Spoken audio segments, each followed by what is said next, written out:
All right, so removing these handguards, we're gonna put full wraps on there. I like them because it's a kind of nice thing to pull your bike up and you never break levers or anything. Basically, the bolt is integrated into this, so you have to get the stock bolts, or in the kit it comes with these. My 17 didn't come with those extra bolts, so I just went to the hardware store and got a lock nut that fit that metric bolt.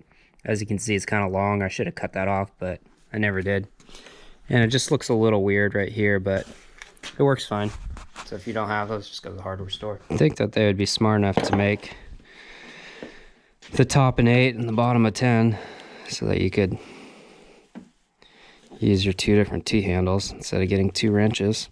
But, you know, that's how it goes, I guess. All right, next up, we're gonna switch the starter, or the starter button with the kill button.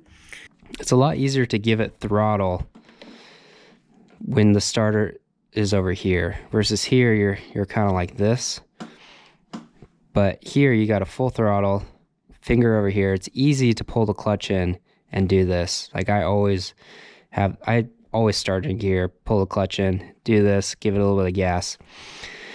And that's what a lot of the racers do. I learned that from Brandon Krause, who I bought my 16 250 from, and he had it switched because they do the hair scramble dead starts to where you kick it, you press the button, and you go all at the same time. And that really gives you the advantage to be able to give it throttle on starts like that.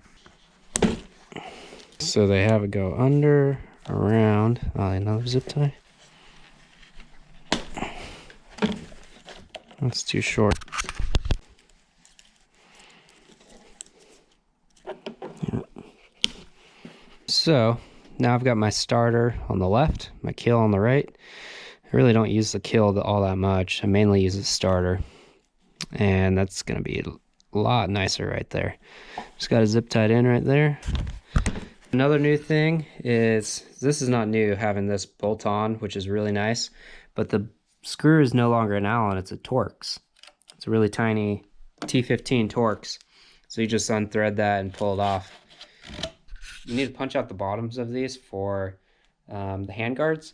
And I was told that if they're perforated on the bottom, so you don't have to like cut them off, you can just pop them out with a socket. So we're gonna try that.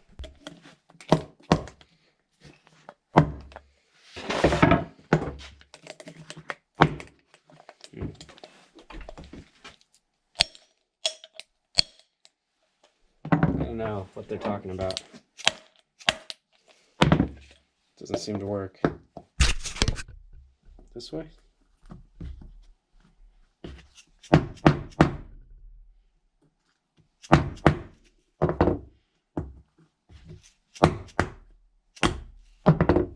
Messy. Now I can just pop that out. That's interesting. Now I just have a little bit of plastic I gotta pop out. There. Yeah, it's pretty good.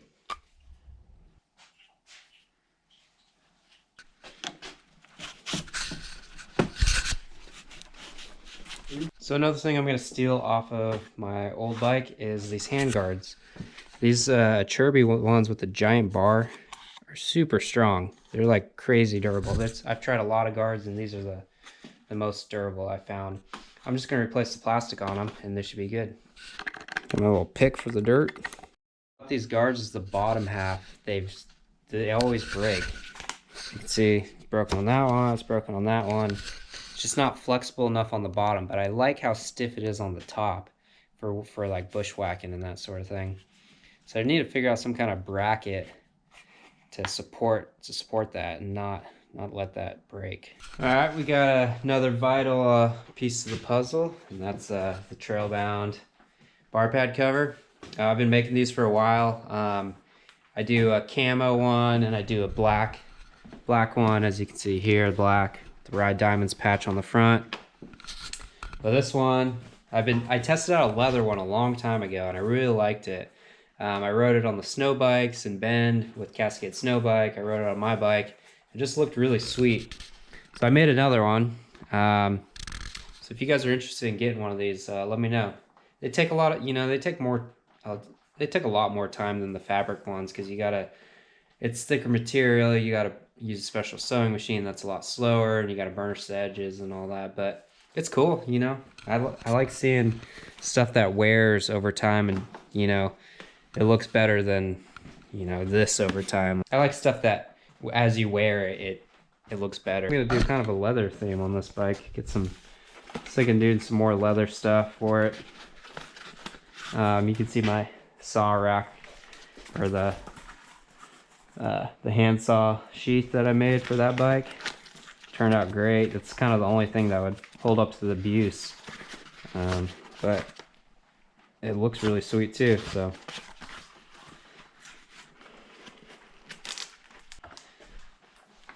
I did a leather patch on the front with it stamped. I might do the orange one next run, but yeah, still gotta put this other handguard on. All right, so one thing here I was thinking about, I have them two different ways, is how these, you can run these over or under. So you can see on this one I have it under, and it's kind of because I forgot until now that I think the idea is you want them to be over because these have a tendency when the bike falls to push up. So you don't want them to push up on your levers as well. So as you can see here, this piece is connected here. So if you pushed up, or if your bike fell, this pushed up, that could put a lot of pressure on this plate. So I think I'm gonna switch it. I feel like on my old bike I had it this way for a reason, but I might try it again and see if it fits on this one. It might have put my clutch too low or something, but I'll give it a shot and see.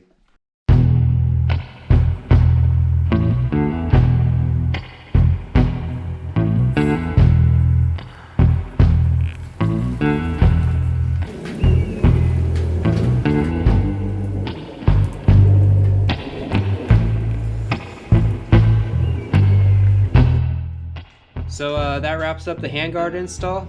Hope you guys took something away from the thoughts I had about the starter. Let me know if you guys have ran these Acerbis handguards or if there's something better out there. But I'm really stoked on these handguards. They've been working out pretty well.